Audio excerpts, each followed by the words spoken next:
Sugar జబ్బు కాలం గడుస్తున్న కొద్దీ చాప కింద నీరులాగా కళ్ళు మొదలుకొని కాళ్ల వరకు అనేక సమస్యల్ని తెచ్చిపెడుతూ ఉంటుంది. షుగర్ జబ్బు మూలంగా మన ఒంట్లోని కీలక అవయవాలతో పాటు మన దంతాలకు కూడా అనేక చిక్కులు ఎదురవుతూ ఉంటాయి. రక్తంలో గ్లూకోజ్ శాతం ఎక్కువగా ఉండటం అనేది బ్యాక్టీరియా వంటి హానికారక సూక్ష్మజీవులకు బాగా అనుకూలంగా ఉంటుంది.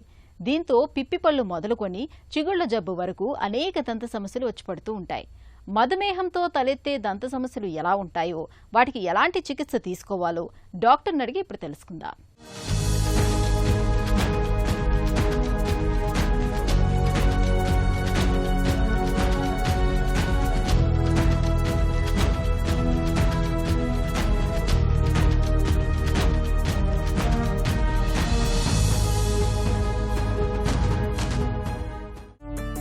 మధుమేహులకు దంత సమస్యల ముప్పు ఎందుకు ఎక్కువ?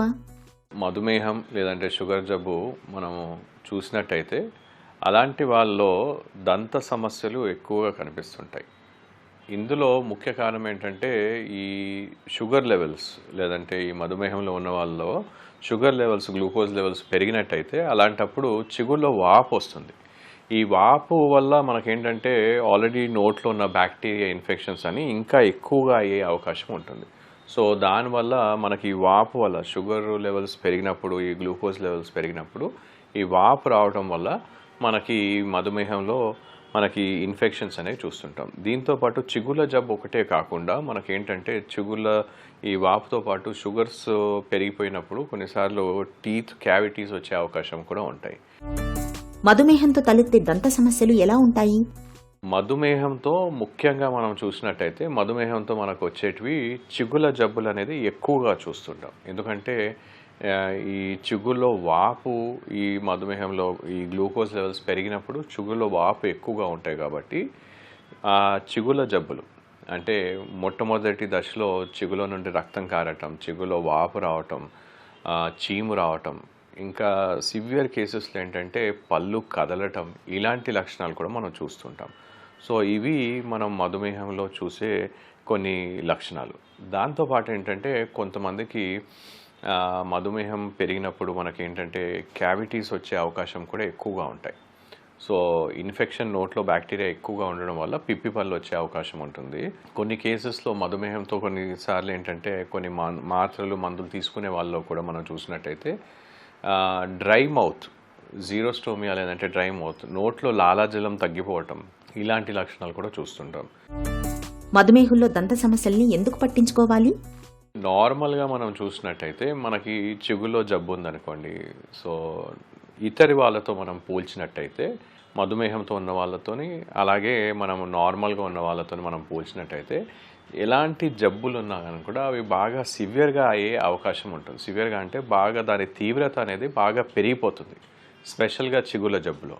సో చిగుళ్ళ జబ్బే పిప్పి పన్నే కానీ లేదంటే నోట్లో ఈ లాలజలం తగ్గిపోవటము, నోట్లో అల్సర్స్ రావటం, ఇలాంటి అన్నీ కూడా మనకు మధుమేహం ఉండడం వల్ల మనకి ఇమ్యూన్ రెస్పాన్స్ అంటే మన రోగ నిరోధక శక్తి కూడా బాగా తగ్గిపోతుంది. అండ్ మన నోట్లో ఏంటంటే మనం ఎంత బాగా మెయింటైన్ చేసినా, ఎంత శుభ్రత మెయింటైన్ చేసినా కూడా 100% మనం బ్యాక్టీరియా లేకుండా మనం చూసుకోలేము. అందుకోసమని కొద్దిగైనా బ్యాక్టీరియా ఉంటుంది. సో అందులో మనం సరిగ్గా బ్రష్ చేసుకోకుండా అందులో అక్కడ ఇన్ఫెక్షన్స్ ఉన్నట్టయితే మధుమేహంతో కలిసినట్టయితే ఇంకా పెరిగిపోయే అవకాశం ఉంటుంది. దాని తీవ్రత అనేది బాగా పెరిగిపోతుంది. అలాంటప్పుడు చిగుళ్ళ జబ్బుతో పళ్ళు కదలటం, పంటి నొప్పి రావటం, సివియర్ కేసెస్లో పళ్ళు ఊడిపోవటం, ఇలాంటివి కూడా చూస్తుంటాం. మధుమేహంలో కనిపించే దంత సమస్యలకు చికిత్స ఎలా? మధుమేహంలో ఉన్న వాళ్ళకి ఏంటంటే మొట్టమొదటిగా మనం ఆ షుగర్ లెవెల్స్, గ్లూకోజ్ లెవెల్స్ తగ్గేలాగా చూసి దాని తర్వాత వాళ్ళకి చికిత్స చేస్తూ ఉంటాం. స్పెషల్గా ఒకవేళ షుగర్ లెవెల్స్ ఎక్కువగా ఉన్నట్టయితే మనం శస్త్రచికిత్స అనేది మనం చేయలేకపోతాం. లేదంటే శస్త్రచికిత్స అనేది మనం ఆ షుగర్ లెవెల్స్ కంట్రోల్లో తీసుకొచ్చి చేస్తాం. ఎందుకంటే ఒకవేళ మనం శస్త్రచికిత్స ఎలాంటైనా శస్త్రచికిత్స చేసినట్టయితే చిన్న గమ్ సర్జరీయే కానీ, జింజివెక్టమీయే కానీ, పన్ను తీయడం లేదంటే ఇంప్లాంట్ పెట్టాలన్నా కానీ కూడా మనకి ఈ మధుమేహంలో ఉన్న వాళ్ళు షుగర్ లెవెల్స్ కొద్దిగా కంట్రోల్లో ఉండేటట్టు చేసి అప్పుడు మనం చికిత్స చేస్తాం. సో దీంతో ఏంటంటే సెకండరీ ఇన్ఫెక్షన్స్ రాకుండా మనం కాపాడుకోవచ్చు, మొదటిది. రెండోది ఈ చిగురులో కానీ దీంట్లో మనం వారి యొక్క రోగ నిరోధక శక్తి తగ్గిపోతుంది కాబట్టి మనం శస్త్రచికిత్స చేసిన తర్వాత సెకండరీ మళ్ళీ ఇన్ఫెక్షన్ వచ్చే అవకాశం ఉంటుంది. అలా రాకుండా మనం కాపాడుకోవడానికి మనం ఇలా ఫస్ట్ షుగర్ లెవెల్స్ తగ్గించి, రెండోది వాళ్ళకి ఒకవేళ సివియర్గా అన్కంట్రోల్డ్ డయాబెటీస్ అంటే షుగర్ లెవెల్స్ కంట్రోల్ లేకుండా ఉన్నట్టయితే అలాంటి వాళ్ళు ఇన్సులిన్ కూడా వాడేసి కంట్రోల్లో తీసుకొచ్చి అలాంటప్పుడు మనం చికిత్స చేస్తాం. సో మనం చికిత్స చేసేది చిగుళ్ళ జబ్బు ఉన్నట్టయితే లేజర్స్ వాడుతూ చేస్తాం. సో ఇందులో ఏంటంటే శస్త్రచికిత్సలో కూడా చిగుళ్ళకి సంబంధించినప్పుడు ఈ లేజర్ జింజివెక్టమీస్ లేజర్ దాంతో చేసినట్టయితే నార్మల్ శస్త్రచికిత్సతో మనము పోల్చినట్టయితే దాని యొక్క ఎఫెక్ట్స్ సైడ్ ఎఫెక్ట్స్ కానీ దానిది చాలా తక్కువగా ఉంటాయి. అంటే సెకండరీ ఇన్ఫెక్షన్ వచ్చే అవకాశం తక్కువగా ఉంటుంది. దంత సంరక్షణ విషయంలో మధుమేహులు ఎలాంటి జాగ్రత్తలు తీసుకోవాలి? మధుమేహంలో ఉన్న వాళ్ళు కొన్ని సింపుల్ జాగ్రత్తలు తీసుకోవాలండి. అంటే నోటి పరిశుభ్రత సరిగ్గా మెయింటైన్ చేయటం, బ్రషింగ్, ఫ్లాసింగ్. అంటే బ్రషింగ్తో పాటు పళ్ళ మధ్య ఇరుక్కున్న ఆహార పదార్థాలని డెంటల్ ఫ్లాస్తో క్లీన్ చేయటం.